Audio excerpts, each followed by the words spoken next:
The set of three numbers that gives the knowledge about or information about actually इनके information, ठीक है। अब ये जो information about the energy shape and orientation of atomic orbitals, अब ये जो क्वांटम नंबर्स होते हैं कितने टाइप्स के होते हैं, तो बेसिकली हम ये कह सकते हैं कि प्रिंसिपल क्वांटम नंबर जिसको रिप्रेजेंट किया जाता है m से, एजीमुथल क्वांटम नंबर या फिर इसे बोलते हैं सबसिडियरी क्वांटम नंबर जिसको रिप्रेजेंट करता है हम L से, और तीसरा होता है मैग्नेटिक क्वांटम नंबर जिसको हम लोग रिप्रेजेंट करते हैं m से। अब ये जो L जो सब्सक्रिप्ट में लिखा रहता है बेसिकली इसका मतलब क्या होता है कि ये जो m की वैल्यू है वो डिपेंड करती है किसमें, सबसिडियरी क्वांटम नंबर से वैल्यू पे, मतलब m की वैल्यू L पे डिपेंड करती है। इसीलिए जो है कि हम लोग मैग्नेटिक क्वांटम नंबर m के नीचे सबस्क्रिप्ट में L लिखते हैं। क्लियर मेरी बात। अब ये जो आपको तीनों quantum numbers basic quantum numbers होते हैं, अब ये डिराइव्ड कहाँ होते हैं कि जब हम लोग श्रोडिंगर वेव इक्वेशन होता है, श्रोडिंगर वेव इक्वेशन होता है, इस वेव इक्वेशन आपको बुक में दिया हुआ है, आप एक बार जो है कि बुक से हेल्प लीजिए, वहाँ पे होगा आपका क्वांटम मैकेनिकल मॉडल, लास्ट जो है एटॉमिक मॉडल का वही टॉपिक होगा। अब इसमें श्रोडिंगर वेव इक्वेशन जो होता है आपका xi=E, तो ये ध्यान रखिए कि हमें इसके बारे में बिल्कुल कुछ नहीं जानना है, क्योंकि क्वांटम मैकेनिक्स हमारे अभी बस की बात नहीं है कि उसको हम समझ पाए, तो इसलिए हमें ये नहीं जानना कि इसमें है एक्चुअली, तो बस हम बता रहा है कि ये आता कहाँ से है। तो जो ये वेव इक्वेशन है जो हम इसको सॉल्व करते हैं तो इसके सॉल्यूशंस के ये तीन डिफरेंट पार्ट्स बनते हैं। तो ये तीन डिफरेंट पार्ट्स जो है कि तीन डिफरेंट इन्फॉर्मेशन देते हैं, उन इन्फॉर्मेशन के हेल्प से हम लोग क्या क्या पता करते हैं, तो किसी सेल की एनर्जी क्या होएगी, ठीक है, उसमें उसकी शेप क्या होएगी और उसका ओरिएंटेशन क्या होगा उस ऑर्बिटल का, ये हम लोग तीन इन्फॉर्मेशन पता करते हैं। तो बेसिकली अब आगे हम लोग जो है डिस्कस क्या करेंगे कि ये प्रिंसिपल क्वांटम नंबर सेपरेटली क्या होता है, एजीमुथल क्वांटम नंबर क्या होता है, मैग्नेटिक क्वांटम नंबर क्या होता है, और ये क्या इन्फॉर्मेशन देते हैं, क्या इनका यूज़ है, इस चीज़ को हम लोग समझेंगे। क्लियर वाली बात। तो बेसिकली डिस्कस करते हैं हम लोग प्रिंसिपल क्वांटम नंबर, तो हम शॉर्ट वे में इसको लिखेंगे, शॉर्ट वे में ही जानेंगे, बाकी जो है कि आप एक बार जरूर बुक पढ़िए, बुक पढ़ेंगे तो उससे काफ़ी हेल्प मिलेगी आपको समझने में। और ये भी जान लीजिए कि ये है तो सेकंड चैप्टर और इसका बहुत इंपॉर्टेंट रोल है। तो बेसिकली हम लोग बात करेंगे इसकी principal quantum number, principal quantum numbers के रिप्रेजेंट किससे करते हैं, तो basically represented by small L. हम बहुत सिंपल वे में इसको लेके चलेंगे। तो सबसे पहले ये क्या है कि हम लोग इसको कह सकते हैं रिप्रेजेंटेड बाय स्मॉल एल, ठीक है। दूसरी बात हम करेंगे इससे क्या इन्फॉर्मेशन आपको मिलती है, तो आप सिंपली ये कह सकते हैं कि इससे हमें जो है कि ये क्या डिस्क्राइब करता है, एनर्जी ऑफ एन ऑर्बिटल। ये किसी ऑर्बिटल की एनर्जी के बारे में बताता है कि किसी ऑर्बिटल की एनर्जी कितनी हो सकती है। तीसरी बात क्या है कि हम यहाँ से क्या देख सकते हैं कि जो एन की जो वैल्यू है, हमने बोर्ड्स मॉडल में हालांकि पढ़ा भी हुआ है, एन की जो वैल्यू है, इस एन की वैल्यू कहाँ से कहाँ तक हो सकती है, तो बेसिकली 1 to इनफाइनाइट एन की वैल्यू हो सकती है। बट आपके पीरियोडिक टेबल में जितने भी नोन हैं उनके लिए एन की वैल्यू, जितने भी नोन एलिमेंट्स हैं, ठीक है, उनके लिए एन की जो वैल्यू होती है वो केवल अभी तक जितने भी एलिमेंट्स आपके नोन हैं उनके लिए 7 तक ही एन की वैल्यू पता है। उसके आगे हम लोग डिस्कस नहीं करते हैं। एन की वैल्यू कुछ भी हो सकती है, इनफाइनाइट भी हो सकती है, एन की वैल्यू 0 नहीं हो सकती। अगर आपसे कहा जाए कि एन की वैल्यू 0 क्यों नहीं हो सकती, तो ये very known that boards model में जब आपको पढ़ाया गया होगा तो एक रिलेशन निकाला गया होगा, आप देखिएगा बुक में कि रेडियस के लिए रिलेशन निकाला गया होगा जो आपका 0.53 into Z square upon n square upon Z square होगा ऑर्बिटल एंड एक बार बुक देखिएगा उसमें दिया होगा, ठीक है। दूसरी चीज़ क्या है कि एनर्जी के लिए भी जब आप रिलेशन निकालते हो तो एनर्जी का भी रिलेशन मिलता है आपको -13.6।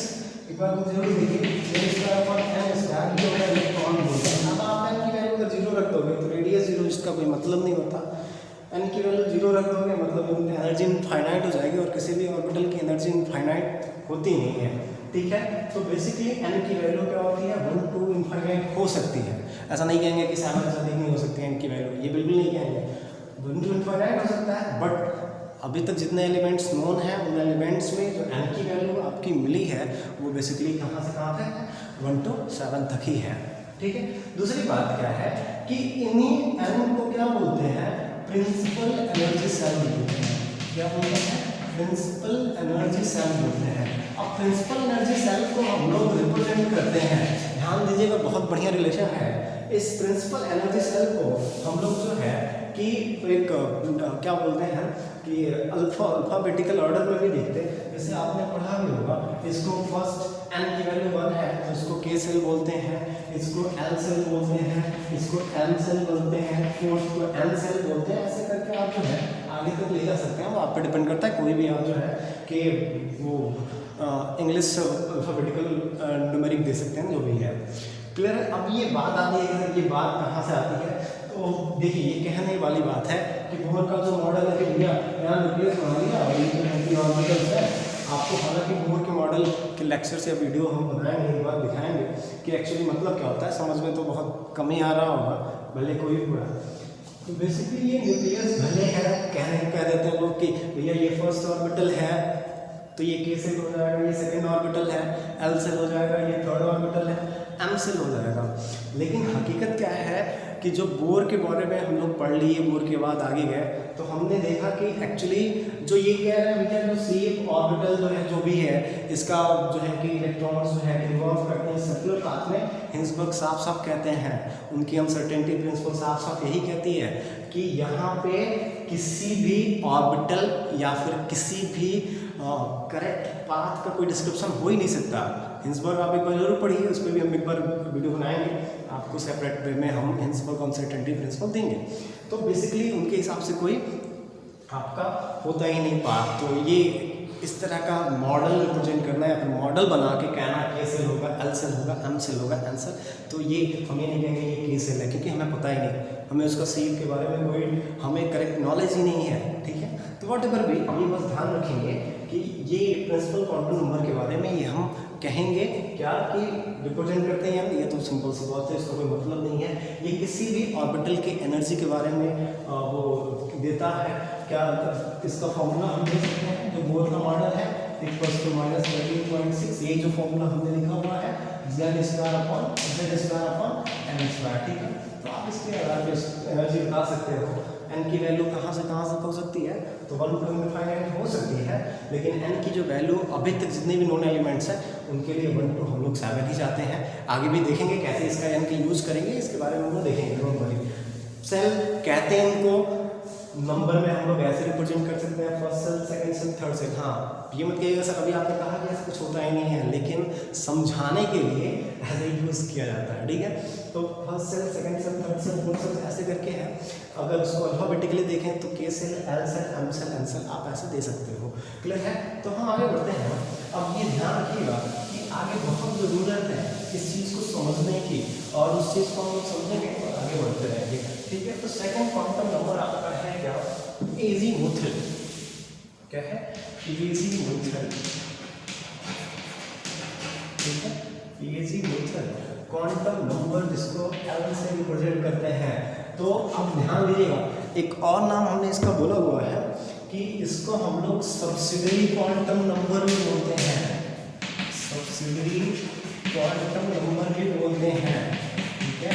तो ये ध्यान में रखिएगा कि इसको एजीमुथल के साथ साथ और क्या बोलते हैं, सब्सिडरी क्वांटम नंबर भी बोलते हैं। अब ध्यान दीजिए, इससे पहले आपने प्रिंसिपल पढ़ा, उसके बाद सब्सिडरी पढ़ा, मतलब प्रिंसिपल के बाद सब्सिडरी, ठीक है। तो ये ध्यान रखिएगा कि जैसे आपको मैथ में सेट से आपको क्या बताया था है, subset, just like that principal के बाद सब्सिडरी।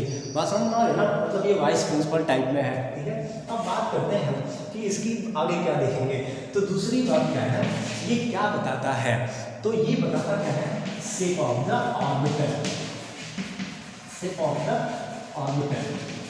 अब यहाँ पे बड़ी इंटरेस्टिंग चीज़ है, आपके दिमाग में ये बात आनी चाहिए। सर आपने कह दिया कि हिंसबर्ग साहब कहते हैं कि कोई पाथ नहीं होता, कोई मतलब हम लोग बता ही नहीं सकते इलेक्ट्रॉन किस ऑर्बिट में या फिर कैसे रिवॉल्व करते हैं, कहाँ रहते हैं, किस कोई इन्फॉर्मेशन नहीं दे सकते। तो भाई शेप ऑफ द ऑर्बिटल कैसे आएगा, ठीक है, इसके बारे में बताएंगे हम आपको। शेप को कैसे हम लोग देखेंगे, कैसे हम लोग समझेंगे आगे, जब आपको ये क्वांटम नंबर्स का टॉपिक हम डिस्कस कर लेंगे, उसके बाद जब आगे हम लोग बढ़ेंगे तो वहाँ पे हम आपको बताएंगे कि कैसे शेप को के बारे में हम लोग इन्फॉर्मेशन जो रहेंगे वो कर सकते हैं। श्रोडिंगर वेव इक्वेशन के हिसाब से हम लोग कर सकते हैं, इसमें कोई बड़ी बात नहीं है। क्या क्या शेप्स होंगे, कैसे हम उसको समझेंगे, उसको बनाया जाएगा, दिखाएंगे आपको। फिलहाल आप बात करते हैं शेप ऑफ द ऑर्बिटल्स की।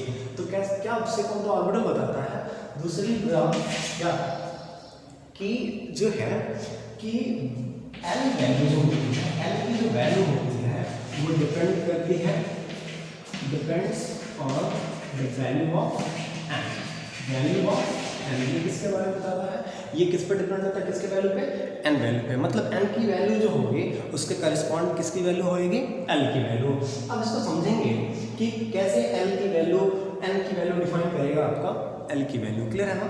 तो अब देखते हैं इसको। जो होता है आपका एक और, इससे पहले हम थोड़ा सा जान लें कि चौथा पॉइंट हमें जान लें कि जो आपका जो है कि फॉर ध्यान रखिएगा, a given value of n, value of n वो दो बातें लिख रहे हैं, मतलब कोई एन की वैल्यू दी हुई है, ठीक है। तो पहली पॉइंट क्या है, the value of l is vary from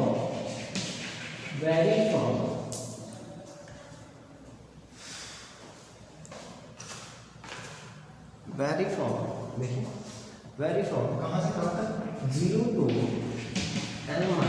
ध्यान रखेंगे इस चीज़ को कि अगर कोई n की वैल्यू दी हुई है तो उस n की वैल्यू के लिए जो l की वैल्यू होगी, ठीक है, l की जो वैल्यू होगी वो कहाँ से कहाँ वैरी करेगी, 0 से n-1 तक। ध्यान रखेंगे मतलब क्या है कि अगर हमारा n की वैल्यू 0 तो होता नहीं है, n की वैल्यू कहाँ से स्टार्ट होगा, 1 से। तो अगर n की वैल्यू 1 है तो वैरी करेगी कहाँ से, 0 से लेके n-1 तक। कौन माइनस करेंगे, क्या होगा, 0। आगे समझते हैं, थोड़ा सा मन वाला कंफ्यूजन होएगा आपको। 2 ले लेते हैं, n की वैल्यू हमने 2 ले लिया। तो देखिए n की वैल्यू अगर हम 2 लेते हैं, ठीक है, तो जो l की वैल्यू होएगी वो क्या होगा, वो कहाँ से कहाँ तक होगा, 0 से n-1 तक। तो अगर हम n की वैल्यू 2 लेते हैं तो l की वैल्यू क्या क्या आएगी, तो 0 और n-1 तक ना, 0 to n-1 तक। तो 0 तो होएगा ही होएगा, ठीक है, n-1 तो 2 - 1 क्या होएगा, 1। अब आगे तो जा नहीं सकते, बात समझ आ रही है। अब समझिए इसको, जैसे n = अगर 3 हो आपका, ठीक है, n = अगर आपका 3 है तब क्या होएगा, l की जो वैल्यू होगी वो कहाँ से कहाँ तक होगी, तो 0 से n-1।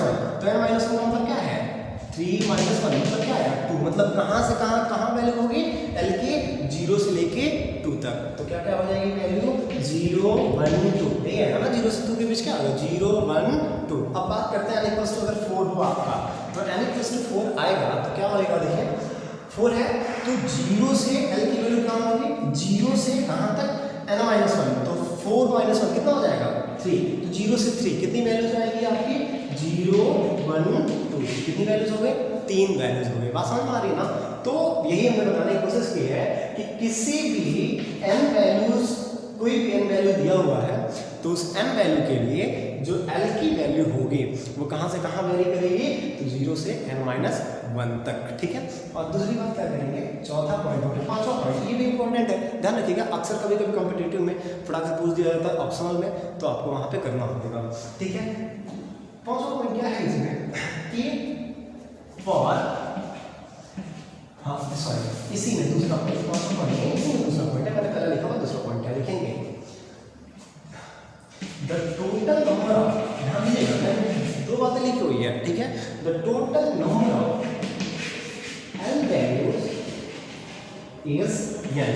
देखिएगा ध्यान से, total value, total number of L values is n। Clear हो रही बात। अब इसका मतलब क्या है, अब यहाँ पे देखिए, अगर n की वैल्यू 2 है, n की वैल्यू 2 है तो l की वैल्यू क्या क्या हो जाएगा, 0 1, ठीक है ना। अब 0 1 तो कितनी, ध्यान दीजिएगा, ये वैल्यूज होगी, ठीक है, लेकिन ये l की कितनी वैल्यू है, 2। l की कितनी वैल्यू है, 2। अब ये n की वैल्यू आपने 3 लिया हुआ है, ठीक है। तो n की वैल्यू जब आप 3 लेंगे तो l की वैल्यूज कहाँ से, अभी हमने बताया 0 to n-1 तो होगा ही होगा, तो 0 1 2, क्लियर हो रही बात। तो l की कितनी वैल्यूज हैं, ये वैल्यूज तो l की तो ये वैल्यूज है, लेकिन कितनी है 3, जैसे 0 1 2 कितनी है 3, तो ऑब्वियसली l के किसी n के किसी वैल्यू अगर दी हुई हो तो total number of n value जो हो जाएगी वो कितनी हो जाएगी n, मतलब n जितना होगा उतने ही l के वैल्यूज होंगे। बात समझ में आई। अब आगे हम बात करते हैं कि और भी कैसे हम लोग जो है कि एक डाटा बनाते हैं, टेबल बनाते हैं, उसको वाइंड अप करते हैं।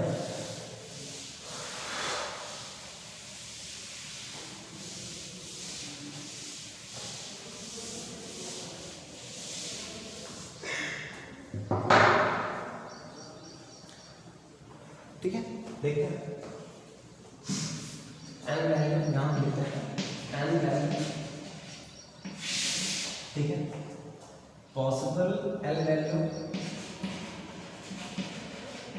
और यहाँ पर लिख लेंगे नंबर ऑफ क्या हो जाएगा l वैल्यूज। आगे ध्यान दीजिएगा, जरूरी है ये चीज समझना, ठीक है, समझते हैं। n की वैल्यू 1 से स्टार्ट होगा, तो l वैल्यू कितनी होती है 0 से n-1, तो n की वैल्यू n-1, ध्यान रखिएगा l की वैल्यू कहाँ से कहाँ तक होती है 0 से लेके n-1 तक, यही होती है। तो 1 रखेंगे तो 0 से 0 मतलब 0 ही बस है, तो l वैल्यू क्या हो जाएगी n=1 के लिए 0, और कितनी वैल्यूज है 1, बात समझ में आई, ठीक है। दूसरा, अगर n=2 लेते हैं तो क्या क्या वैल्यूज हो जाएंगी 0 से n-1, तो 2 - 1 मतलब 1, तो 0 से 1 मतलब 0 और 1, तो कितनी वैल्यूज हो जाएंगी 0 और 1, तो टोटल नंबर ऑफ वैल्यूज कितनी है 2, ठीक है। अब बात करते हैं n=3 के लिए, समझिए इस चीज को, क्या होगा 0 से n-1 तक, ठीक है, तो n की वैल्यू कितनी है 3 - 1, तो 0 से 3 - 1 मतलब 2, 0 से 2 कितना हो जाएगा 0 1 2, तो कौन कितनी वैल्यूज हो जाएगी 0 1 तो मतलब 3 वैल्यूज, इट्स क्लियर। बात करते हैं 4, ठीक है, तो 4 अगर होगा तो क्या क्या वैल्यूज होंगी, तो 0 1 2 3, तो कितनी वैल्यूज हो जाएंगी 4। ये मैंने समझाने की कोशिश की थी कि अगर n की वैल्यू है, कोई गिवन वैल्यू है n की, तो l की जो वैल्यू होगी वो कहाँ से कहाँ तक होगी 0 से n-1 तक होगी, क्लियर हो रही बात। लेकिन नंबर ऑफ l वैल्यूज कितनी होगी जो n की वैल्यू होगी, n की वैल्यू 1 है तो l की भी कितनी वैल्यू होगी 1, अगर n 2 है तो l की वैल्यू कितनी होगी 2, देख सकते हैं n 3 है तो l की वैल्यू कितनी हो सकती है 3। अब वो देखिए समझिए, ये नंबर ऑफ l वैल्यूज हैं और ये l की वैल्यू है, ये नंबर है और ये वैल्यू है for given value of n, clear हो रही बात। अब आगे भी एक टेबल बनाएंगे, लेकिन अभी वो जो है कि बाद में बनाते हैं।